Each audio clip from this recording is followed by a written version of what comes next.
Zoom just dropped an impressive set of AI features that are likely to impact meeting productivity. And these features are collectively known as AI Companion.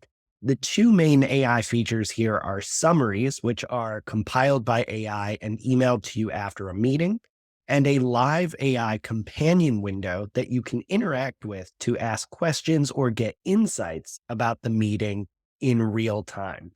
So, Paul, you actually brought this to our team's attention because you've been testing this live across some of your meetings in the past week. What are some of your initial thoughts on these features? Yeah, so this is when I was traveling last week. I think I had a buffer day on Tuesday, maybe in Vegas. I think I flew from Napa to Vegas Monday night, and so I turned on Zoom on Tuesday for a meeting, and I saw it pop up. So at the bottom, if you haven't seen it yet, you have a summary option and then an AI companion option. Now the admin has to turn on these capabilities in your account. So if you don't have them, have the admin go on and turn them on. And then there's a very few options. It's like for the summary, who gets it is one of the options. It's the host, it's the host and all participants. I forget what the other one is, but it's like three radio button options. And then AI companion is similar. There's like three radio button options. Um, so we turned it on for a meeting with Kathy and Noah and I on our team. And I wasn't really honestly sure what it was going to do. We were just kind of checking it out. I had yet to actually go in and research the announcement and things like that. So the AI companion part, it pops up like a module, just like chat or participants would within a Zoom meeting. And it just sits on the right hand side. And it prompts you with like three prompts you could give it, like it's three sample prompts you can have. So catch me up is one. So if you join late, it'll like write you a summary of it. I think there's one about your name being mentioned and a couple other quick ones. So the things that I found is you can use the prompts they give you and they work really well, but you can pretty much ask it anything. So it's not restricted to just the prompt examples they give you. So for example, in a meeting, you can do catch me up, which does a quick summary. Was my name mentioned? So I can jump in and it'll immediately tell me whether or not, my name's been mentioned. Summarize the meeting so far. What are action items so far? What's been discussed around a specific topic? What are the action items for Mike so far? So you can pretty much have a conversation with it. I don't know for a fact what tool they're using behind the scenes, what technology. I assume it's GPT 3.5 or 4 based on how it works. I don't think they built their own model to do this. Um, but the companion in my experience was really good. So it does really quick, concise synopsis of what's going on. It would seem to be very accurate, very factual. So the outputs were fast, they were accurate, they were concise during the meeting, and then the post meeting summary was incredible. So, again, we all sit in meetings all the time and someone takes notes and someone tries to summarize it. And usually the notes in our case are just bullet points of what's going on. And normally what happens in our environment, and this is when I was running my agency for 16 years and we run the institute, multiple people are usually taking notes, and then everybody kind of like drops them into the same spot or takes them in the same live Google Doc or puts them into like HubSpot in our case, like call notes. And so you have like redundancy of all these same notes, and no one actually summarizes the meeting. You just have a bunch of bullet points of what was talked about. So this does like a thorough synopsis of the meeting, automatically puts it into headings. So you get an email. In my case, it was an hour meeting. 5 minutes after the meeting ended, I got a summary email and it was broken into headings with boldface.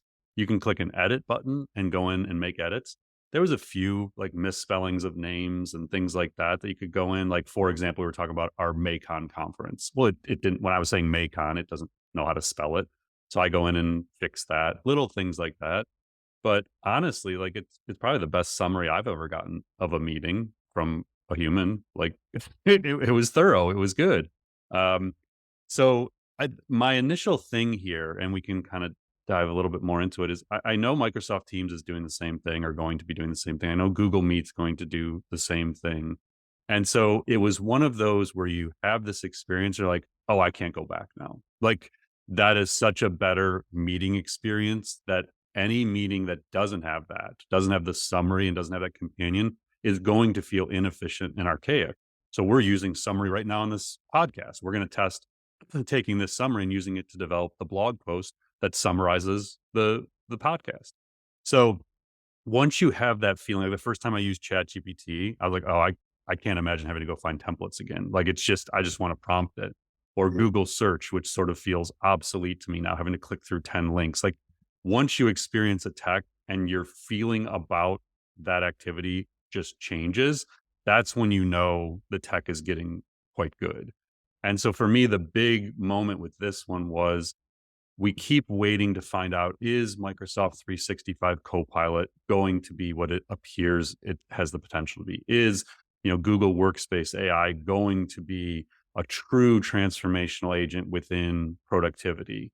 And this was one of the first experiences outside of ChatGPT where I used this tech and thought, oh, that's good. Like, Mm. that's good in its current form. It doesn't even need rapid improvement and another version of a language model. So I was honestly really impressed with the simplicity, the ease of use, and the quality of the outputs. Yeah, I like that point you made about, meetings that don't use this tech moving forward will be inefficient and archaic. So, in your mind, what does the future of meetings look like now that we have this, now that we might be able to assume we'll have something even better in coming years? Can you unpack that for us? Yeah, I mean, I think it's just gonna be really the couple key things we just talked about. I'm sure there can be other features added, like, again, how creepy you want this stuff to get. I'm sure you could layer over, like, a computer vision model that's looking at faces and expressions Mm, and looking for, are people paying attention? Like, you could imagine other forms of AI that you could impact on top of this and add these other layers. But just this, knowing how prevalent Zoom meetings and Google and Microsoft meetings are, how many virtual meetings are happening every day, just this could drive so much efficiency in those meetings and the note taking and the summarization afterwards and the action items. Like, I at the end of the summary, you get an email, it has action items at the end. mm, Now, mind you, like, as we were going through the meeting, I didn't say, okay, Zoom AI companion, action item one. Like, I wasn't telling it that. It interpreted action items based on the words we were using and who the action item was, who was responsible for the action item.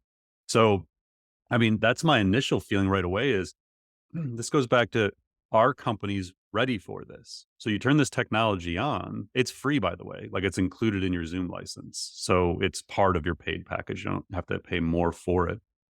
So does it affect anyone's job? Like, yeah, is someone sitting in meetings to do this exact task? If you're mm, in a big enterprise, there's a chance you have an administrative assistant whose job is partially to sit in these meetings and develop action items. And okay, well, that person's job just got affected. And so I think that's the key for me is when you look at this tech and it's quite good, what does that mean? For us, it means, oh, cool. Like, we might be able to use those summaries of our podcast each week as the summary blog post. Like, we may have just saved ourselves an extra 30 minutes each week on the podcast if this summary functions in that way. Other than that, it's just guiding the team.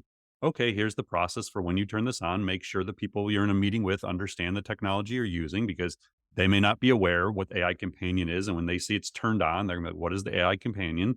mm. So you have to, like, have a process to educate people and put some usage policies in place for your team of how this stuff is used.